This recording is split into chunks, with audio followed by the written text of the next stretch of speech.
TNPSC தேர்வை எதிர்நோக்கி பயணித்துக் கொண்டிருக்கும் அனைத்து அன்பர்களுக்கும் வணக்கம். இந்த வீடியோ பதிவில் உங்களோட நாங்கள் டிஎன்பிஎஸ்சி ரிலேட்டட் விலாக்ஸ் தான் பார்க்க போகிறோம். இதில் நாங்கள் டிஎன்பிஎஸ்சிக்கு எப்படி ப்ரிப்பேர் பண்ண போகிறோம் அப்படிங்கிறத உங்களோட ஷேர் பண்ணிக்க போகிறோம்.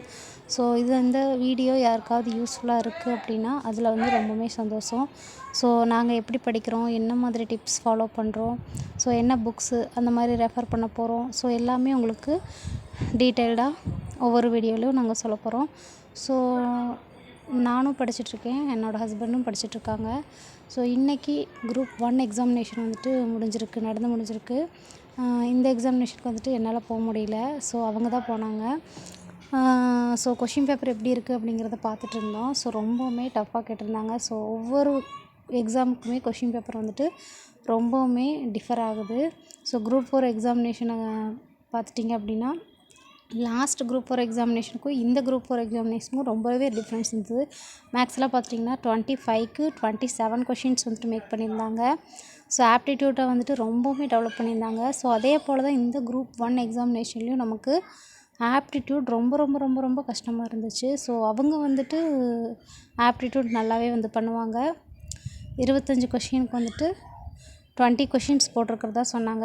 ஒரு கொஷின்ஸுமே ரொம்ப கஷ்டமாக இருந்துச்சு. எப்படி வருது தெரியாத கொஷின்ஸை நோட்டில் ப்ராக்டிஸ் பண்ணி பார்த்துட்டு இருந்தாங்க.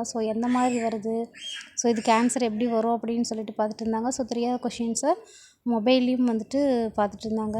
சைட் பை சைட் தம்பியும் விளையாடிட்டே இருந்தான். என்னோடையும் விளையாடிட்டு இருந்தான், அவங்களோடையும் அவங்க ப்ராக்டிஸ் பண்ணிகிட்டு இருக்கும்போது அவங்க மேலேயும் விளையாடிட்டு இருந்தான். இந்த மாதிரி தான் போச்சு. குரூப் 1 எக்ஸாமினேஷனை பொறுத்த வரைக்கும் எத்தனை பேர் எழுதியிருந்தாங்கன்னு பார்த்திங்கன்னா 2,00,000 பேர் எழுதியிருந்தாங்க. குரூப் 4 எக்ஸாமினேஷன் அப்படின்னு எடுத்துட்டிங்கன்னா 22 lakh அந்த மாதிரிலாம் எழுதுவாங்க. இதுக்கு பார்த்திங்க அப்படின்னா காம்படிஷன் லெவல் இருக்குது, இல்லைன்னு சொல்ல முடியாது. பட் குரூப் 2 அண்ட் 4 கம்பேர் பண்ணும்போது இது கொஞ்சம் கம்மியாகவே இருந்தது லெவலு. நிறைய ப்ரிப்பேர் பண்ணுங்கள். அடுத்து பார்த்துட்டிங்க அப்படின்னா குரூப் 2 எக்ஸாமினேஷன் வரப்போகுது. குரூப் 2க்கு எப்படியெல்லாம் நாங்கள் ப்ரிப்பேர் பண்ணுறோம், எப்படி ப்ரிப்பேர் பண்ண போகிறோம் அப்படிங்கிறதையும் உங்களோட நான் ஷேர் பண்ணுறேன். அண்டு அவங்களும் ப்ரிப்பேர் பண்ணிட்டு தான் இருக்காங்க, நானும் ப்ரிப்பேர் பண்ணிட்டு தான் இருக்கேன்.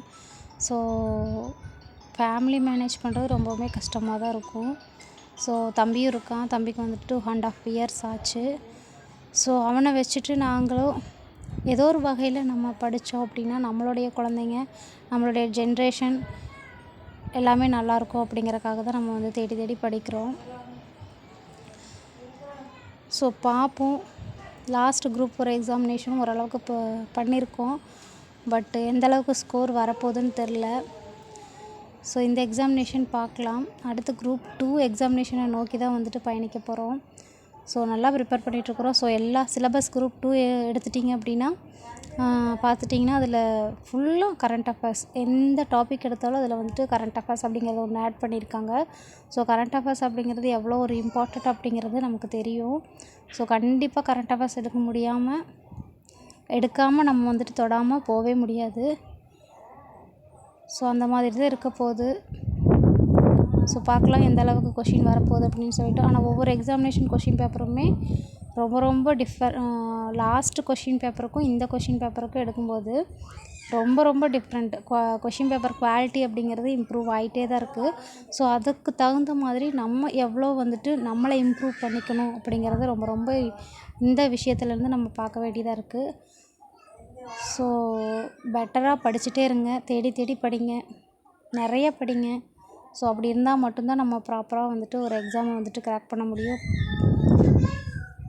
அதை தான் நானும் நம்புகிறேன்.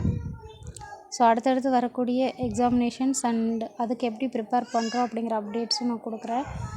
இந்த வீடியோ பதிவில் உங்களுக்கு டிஎன்பிஎஸ்சி ரிலேட்டட் எக்ஸாம்ஸ் அண்டு அது ரிலேட்டடான எக்ஸாம் டிப்ஸு அண்ட் எப்படி ப்ரிப்பேர் பண்ணலாம், ஹவு டு ப்ரிப்பேர், எதுலேருந்து ப்ரிப்பேர் பண்ணலாம், எது படித்தா எப்படி யூஸ்ஃபுல்லாக இருக்கும் அப்படிங்கிறத நாங்கள் டீட்டெயில்டாக ஒவ்வொரு அடுத்தடுத்த வீடியோலையும் உங்களுக்கு சொல்கிறோம். ஏதாவது ஒரு வீடியோவில் உங்களுக்கு யூஸ்ஃபுல்லாக இருக்குது அப்படின்னுச்சு அப்படின்னா எங்களுக்கு ரொம்ப ரொம்ப சந்தோஷம். ஸோ அதன் வகையில் தான் இந்த வீடியோ மேக் பண்ணியிருக்கோம். ஸோ இந்த வீடியோ பிடிச்சிருந்துச்சி அப்படின்னா லைக் பண்ணிக்கோங்க. அண்ட் அடுத்தடுத்த வீடியோவுக்கு மறக்காமல் சப்ஸ்கிரைப் பண்ணி சப்போர்ட் பண்ணுங்கள். நெக்ஸ்ட் வீடியோவில் பார்க்கலாம்.